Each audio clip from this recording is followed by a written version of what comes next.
नमस्कार, good news today में आपका स्वागत है। मैं हूं आपके साथ वैभव राज शुक्ला और रूस और यूक्रेन की तमाम खबरें आपके बीच में एक बार फिर से लेकर आया हूं। ठीक एक महीने पहले जब रूस के राष्ट्रपति पुतिन ने यूक्रेन पर हमले का ऐलान किया था, पूरी दुनिया चौंक गई थी। लेकिन किसी को ये यकीन नहीं था कि रूस जैसी महाशक्ति को एक छोटा सा देश यूक्रेन महीने भर तक युद्ध में उलझा कर रख सकता है। हालांकि यूक्रेन के राष्ट्रपति ज़ेलेंस्की अमेरिका और नेटो देशों से सैन्य मदद मांगते रहे हैं, लेकिन उन्हें कोई फायदा नहीं हुआ। इस बीच अमेरिकी राष्ट्रपति जो बाइडेन ब्रसेल्स पहुंच गए हैं और कल पोलैंड आज जो है वो पोलैंड पहुंच गए हैं। अब पूरी दुनिया की निगाहें जो है बाइडेन के पोलैंड दौरे पर लगी हुई हैं कि वो क्या फैसले लेने वाले हैं।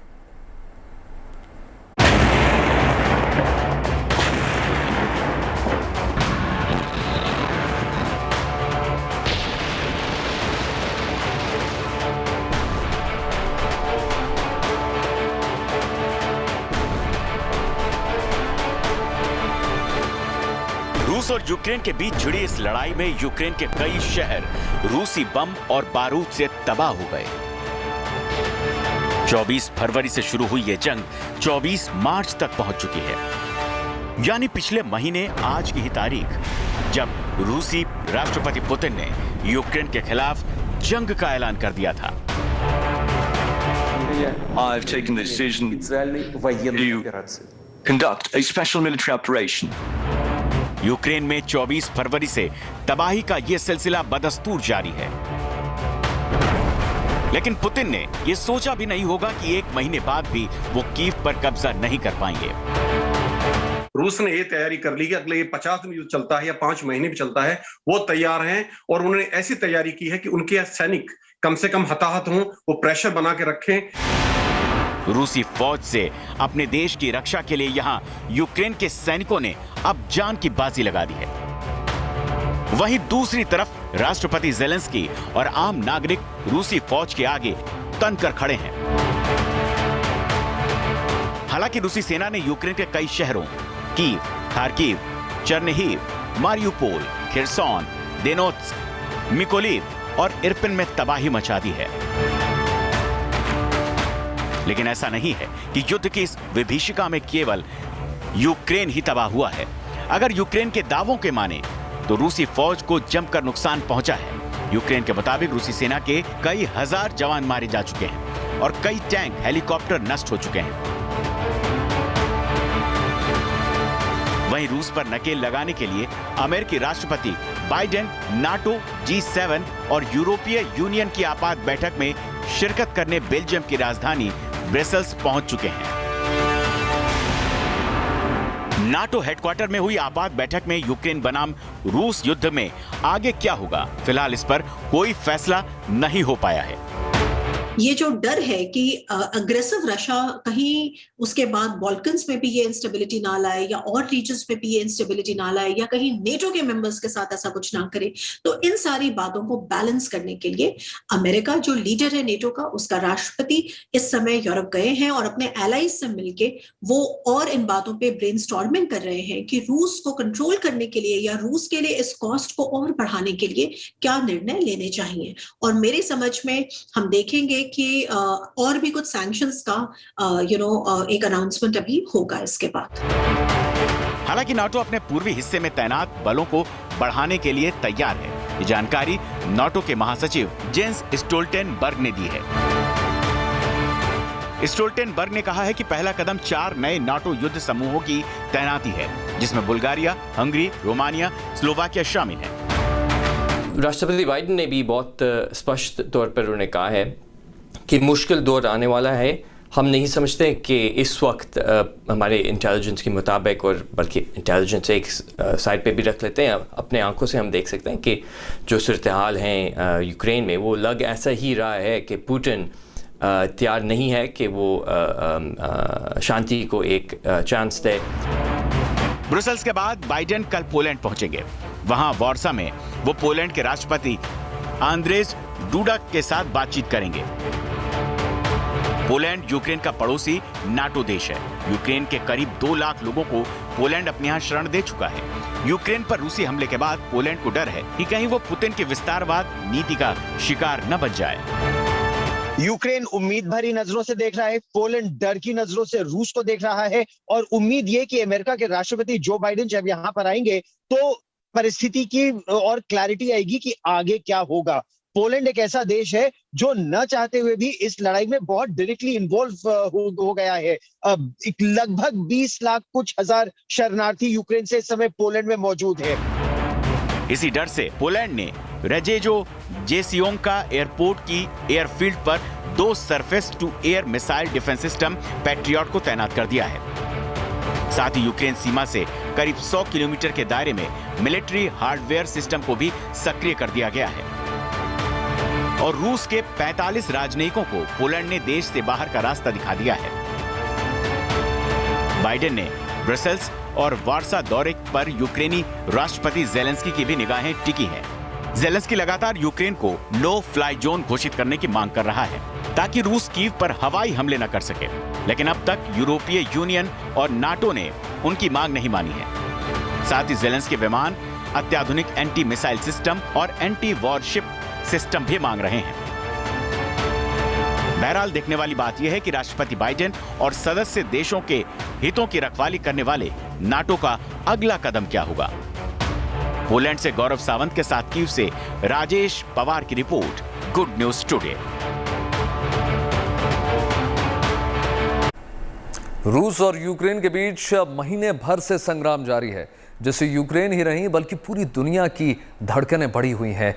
जहां एक तरफ रूसी फौजों के हमले से यूक्रेन के कई शहर तबाह हो चुके हैं, वहीं जिंदगी को बचाने की जंग भी लगातार जारी है। हालांकि मानवीय कॉरिडोर के जरिए फंसे हुए लोगों को बचाने की मुहिम लगातार चलाई जा रही है। इस दौरान यूक्रेन से करीब 1 करोड़ लोग पलायन करके अपने पड़ोसी देशों में शरणार्थी बने हुए हैं।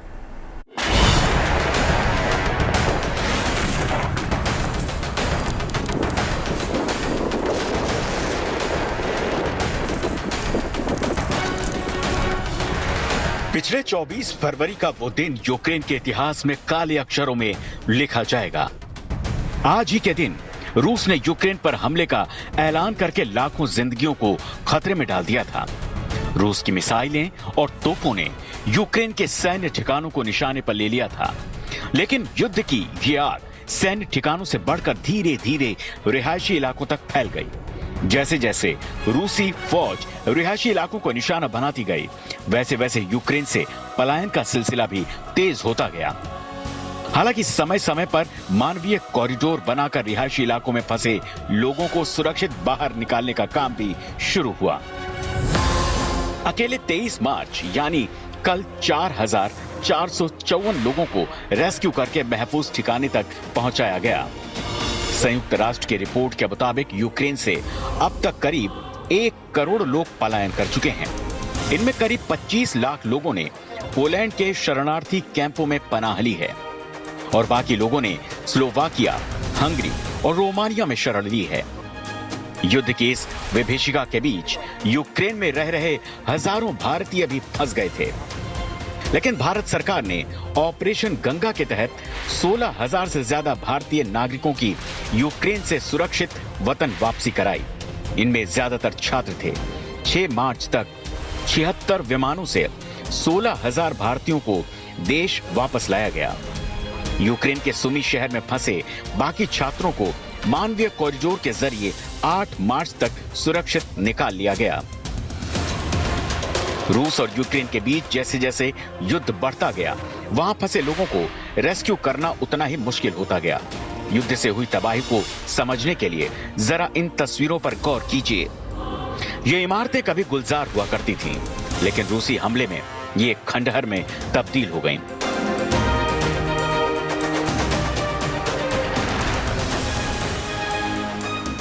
वहीं ये तस्वीर यूक्रेन की राजधानी कीव की है। जंग के 28वें दिन कीव की इस इमारत पर रूस ने बमबारी की, जिसमें इमारत का एक हिस्सा मलबे में तब्दील हो गया। हालांकि कीव के मुकाबले यूक्रेन के दूसरे शहरों में बड़ी तबाही हुई है। मारियुपोल को तो रूसी सेना ने पूरी तरह से जमींदोज कर दिया है। अभी भी वहां लाखों लोग फंसे हुए हैं, जिन्हें बाहर निकालने की कोशिशें जारी हैं। मारियुपोल ही नहीं बल्कि खार्किव भी रूसी हमले में खंडहर में तब्दील हो गया है।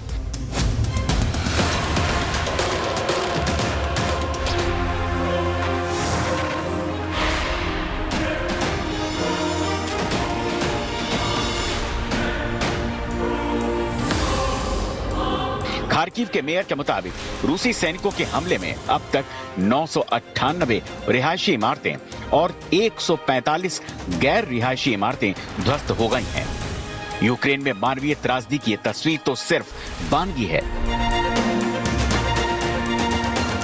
मारियुपोल, खेरसान, इरपिन, दोनेत्स्क, लुहांस्क और मोनोलोव से लेकर लवीव तक बर्बादी के मंजर बिखरे पड़े हैं। यूक्रेन के शहर महीने भर पहले तक खुशियों से गुलजार थे, लेकिन आज वहां मायूसी और मातम है। यूक्रेन के उत्तरी पश्चिमी शहर रिवने में बने आर्म्स डिपो पर मिसाइल हमले की ये तस्वीरें कल की हैं। रूसी रक्षा मंत्रालय के मुताबिक लंबी दूरी की मिसाइल के जरिए यूक्रेनी आर्म्स डिपो को निशाना बनाकर तबाह कर दिया गया। हालांकि जंग के 1 महीने बाद भी रूस अब तक कीव पर कब्जा नहीं कर पाया है, लेकिन पुतिन रुकने को तैयार नहीं है। नाटो का दावा है कि जंग में रूस के 7 से 15,000 सैनिक मारे जा चुके हैं। रूस के लिए यह नुकसान कितना बड़ा है, इसे ऐसे समझा जा सकता है। अफगानिस्तान में जहां 10 साल में रूस के 15,000 सैनिक मारे गए थे, वहीं 1 महीने में ही यूक्रेन में रूस के इतने सैनिक मार दिए गए। युद्ध के हालात ऐसे हो चले हैं कि तकरीबन पूरा यूक्रेन रूसी मिसाइलों और बारूद की जद में है। लगातार खराब होते हालात के बीच यूक्रेन के राष्ट्रपति जेलेंस्की ने युद्ध रोकने की अपील की है। Кого же просто тошнит от того, что вы видите по телевизору.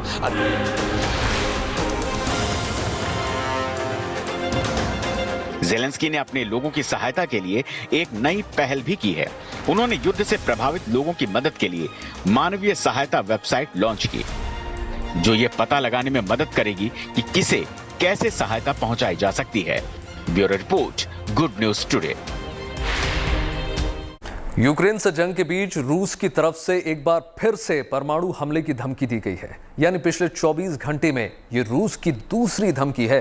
संयुक्त राष्ट्र में रूस के उप राजदूत दिमित्री ने परमाणु बमों का जिक्र किया और क्रेमलिन के प्रवक्ता दिमित्री ने यही बात कही थी।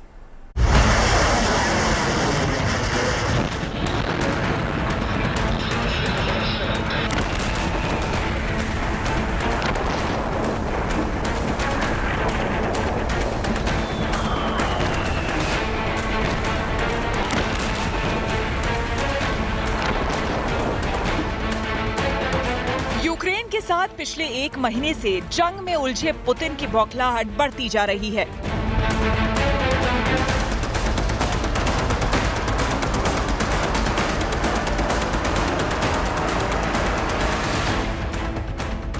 और इसी उठापटक के बीच पुतिन कई बार एटमी हमले की धौंस दे भी चुके हैं।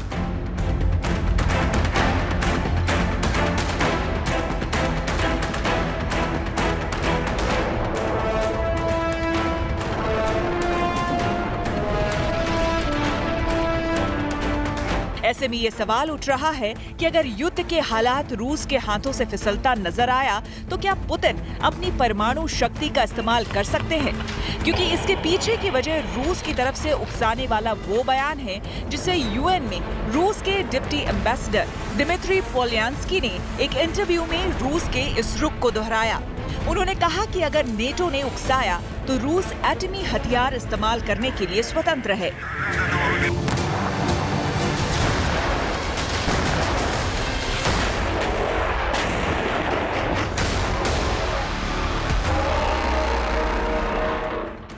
पोलियांस्की ने कहा कि अगर रूस को अपने अस्तित्व पर खतरा लगा तो पुतिन एटमी हथियार का इस्तेमाल कर सकते हैं।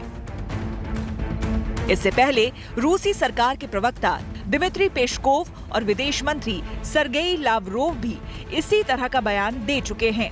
वहीं पुतिन भी साफ साफ कह चुके हैं कि रक्षा मंत्री और सेनाध्यक्षों को परमाणु हमला करने वाले डेटरेंस फोर्स को अलर्ट पर रहने का आदेश दिया जा चुका है।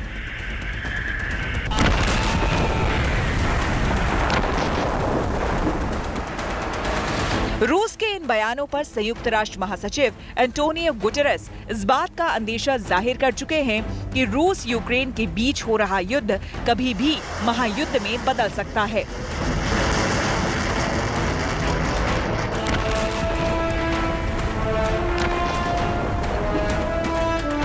ऐसे में सवाल ये है कि रूस बार बार परमाणु हमले की धमकी क्यों दे रहा है? इसका जवाब है कि जंग के 1 महीने बाद भी यूक्रेन की राजधानी कीव पर कब्जा नहीं कर पाया है। वहीं अमेरिका और पश्चिमी देशों के प्रतिबंधों से रूस की अर्थव्यवस्था चरमरा गई है। यही नहीं, युद्ध के दौरान रूस को हथियारों को लेकर भारी नुकसान हुआ है, जिससे उसका सैन्य बजट गड़बड़ा गया है। वहीं युद्ध के खिलाफ रूस के अंदर चल रहे भारी विरोध की वजह से पुतिन सरकार की छवि खराब हो रही है। इसके अलावा अमेरिका ने यूक्रेन की मदद करने के लिए शांति सेना भेजने का प्रस्ताव रखा है। Украина располагает еще советскими ядерными технологиями и средствами доставки такого оружия.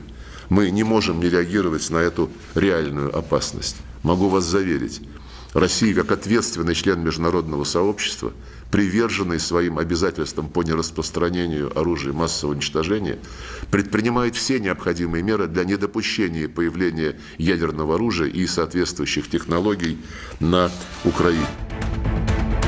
बता दें कि रूस के पास 1 किलोटन से लेकर 100 किलोटन क्षमता के लगभग 2000 छोटे न्यूक्लियर बम हैं। यानी ये सीमित दायरे में तबाही मचाते हैं। इनमें छोटे बम और मिसाइलें भी शामिल हैं।